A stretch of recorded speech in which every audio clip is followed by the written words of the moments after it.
Hello everyone. स्वागत है आपका हमारे YouTube channel Soul and Smile में।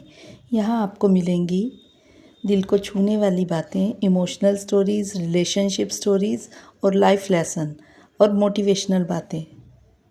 तो चलिए आज हम बात करते हैं सिख धर्म के पहले गुरु श्री गुरु नानक देव जी की जन्म साखी के बारे में। इनकी जीवन साखी केवल एक साखी ही नहीं बल्कि मानवता को सत्य, प्रेम, समानता और नाम सिमरन का मार्ग दिखाने वाली साखी है। इनकी जन्म कथा में बताया गया है कि कैसे तलवंडी की पवित्र धरती पर गुरु नानक देव जी का प्रकाश हुआ।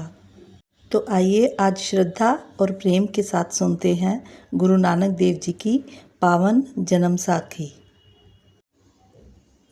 श्री गुरु नानक देव जी की जन्म साखी लिखने की विधि गुरु अंगद देव जी के दीवान में भाई बुड्ढा जी की देखरेख में भाई पैड़ा मोखा जी को लिखने का मौका मिला। भाई पैड़ा मोखा जी लिखते हैं कि गुरु नानक देव जी का जन्म 1526 ईस्वी में पूर्णमासी के दिन हुआ। गुरु नानक देव जी का जन्म आधी रात में हुआ था और वो अत्यंत ही शुभ मुहूर्त था।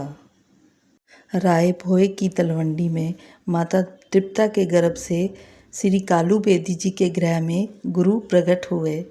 ऐसे ही पुत्र ने जन्म लिया तो उनके पिता बहुत खुश हुए और वो अपने पुरोहित, जिनका नाम पंडित हरदयाल था, उनके घर जाकर नमस्कार करके कहा, पंडित जी, आपकी कृपा से मेरे गृह विखे पुत्र उत्पन्न हुआ है। कृपया आप मेरे घर चल के बालक के जन्म की पत्रिका लिखें। पंडित जी ने कहा कि आप घर जाइए, मैं थोड़ी देर में पूजा पाठ करके फिर घर आता हूँ।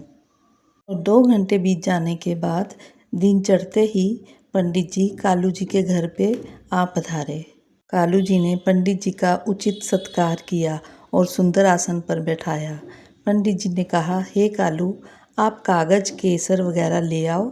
तब कालू जी कागज, केसर, चावल, गुड़ आदि थाली में लेकर आ गए। पंडित जी ने पूछा कि किस समय रात्रि के पुत्र का जन्म हुआ।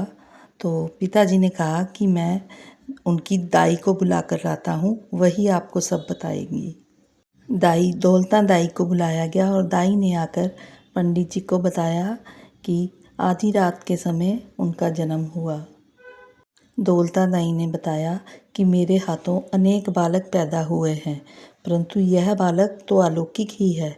इस बालक ने जन्म लेते समय इस प्रकार का व्यवहार किया जैसे कोई बुद्धिमान पुरुष प्रथम मिलाप पर हंस कर मिलता है। मुझे इस बालक के जन्म की हैरानी हो रही है। पंडित जी ने कहा, हे कालू जी, यह बालक 27वें नक्षत्र में उत्पन्न हुआ है। यदि रात्रि के प्रथम 2 पहर में जन्मा है तो यह धनी होगा। यदि 2 पहर पश्चात जन्म लिया है तो यह रात्रि एक महान रात्रि है, इसके सिर पर छत्र झूलेगा। तो बहुत ही भाग्यशाली पुत्र है। मैं चाहूँगा कि मैं इसके दर्शन कर लूँ। उनके दर्शन करके ही मैं आपकी पत्रिका आगे बनाकर दूंगा। पंडित जी के कहने पर माता जी ने बालक को उसके पिता को दिया और वो पंडित जी के पास उन्हें दर्शन कराने के लिए लेकर आ गए। जैसे ही पंडित जी ने बालक के दर्शन किए, वह खुद हैरान रह गए। मुस्कुराता हुआ चेहरा और चारों तरफ प्रकाश ही प्रकाश फैल गया था।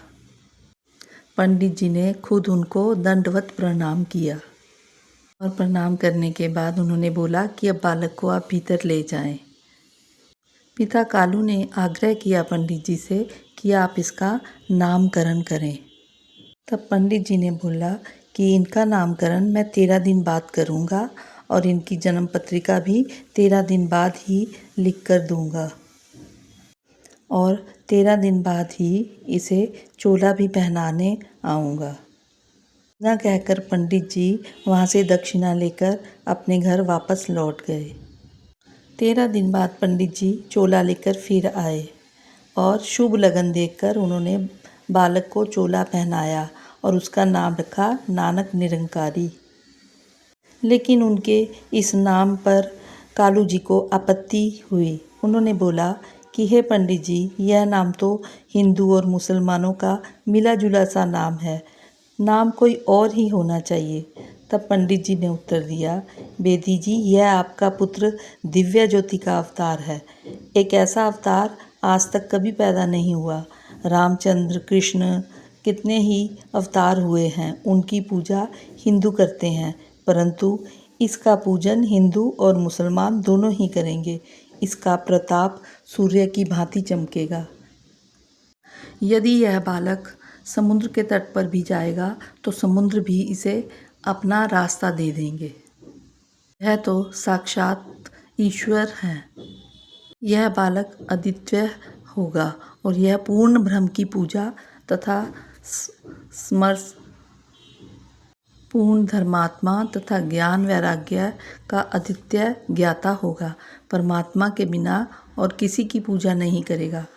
हे मेरे परम मित्र बेदी, मुझे अब यह चिंता है कि इस लड़के के प्रताप का सूर्य जब चमकेगा, हम रहें या ना रहें। यह बालक पूर्ण अवतार है। 84 सिद्ध तथा 52 वीर, 64 योगिनियाँ, भूत प्रेत, देवता, दानव, देवियाँ, ऋषि मुनि तथा पीर पैगंबर सभी इसकी आज्ञा का शिरोधार्य करेंगे।